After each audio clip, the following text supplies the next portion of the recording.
टहलने में दृष्टि चाहिए। यार का तात्पर्य बहुत प्रेम भरा शब्द है। मित्र एक बार सह जाए इसकी झोंक को आगे निकल जाएगा। जो सही जावे झोंक यार विक्षेप हटावे, तो विक्षेप कैसे हटेगा? बोले निद्रा और आहार जुक्ति सो कछ धीरे से घटावे। बस कल भी चर्चा हुई थी निद्रा और आहार को कम करने की पलटू स्वामी की। इन निर्भयानंद जी बड़े सिद्ध महापुरुष ब्रह्मानंद में डूबे हुए, इन दो पर असर साधक अपना दिखा रहे। ये दो सबके ऊपर असर दिखाए, पूरा जीवन व्यतीत हो जाता है खाना और सोना। अच्छा भोजन और खूब चक्र सोने को मिले। कह रहे कि अगर परमार्थ का लाभ लेना है तो साधक दो पर अधिकार करे, नींद और भोजन। बार बार अभ्यास अभ्यास। नींद और भोजन, ये दो, निद्रा और आहार, फिर तीसरे पर विजय जो मैथुन, फिर चौथा जो भय, ये चार ऐसे दोष है पूरी सृष्टि को अपने अधीन किए हैं।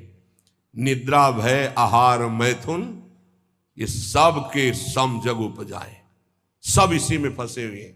ऐसा साधक इन चारों पर विजय प्राप्त करनी। निद्रा तब जब आहार पर आप संयम करेंगे। बहुत बार आहार पे चर्चा होती, भाई आहार को संभाल लो,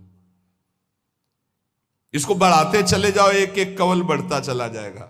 इसको घटाते चले जाओ, घटता चला। 400 ग्राम में पूरे 24 घंटे शरीर का सम्यक मेहनत करते हुए पोषण हो जाएगा 400 ग्राम में। यहां यही है कि अगर आप भगवत मार्ग में चलना चाहते हो तो आहार पर संयम करो, तो नींद पर संयम हो जाएगा। आहार पर संयम करो, पर इतना भी संयम न करो कि सीढ़ी चढ़ने उतरने लायक न रहो। उचित आहार लो जितना आपको नींद ना सतावे।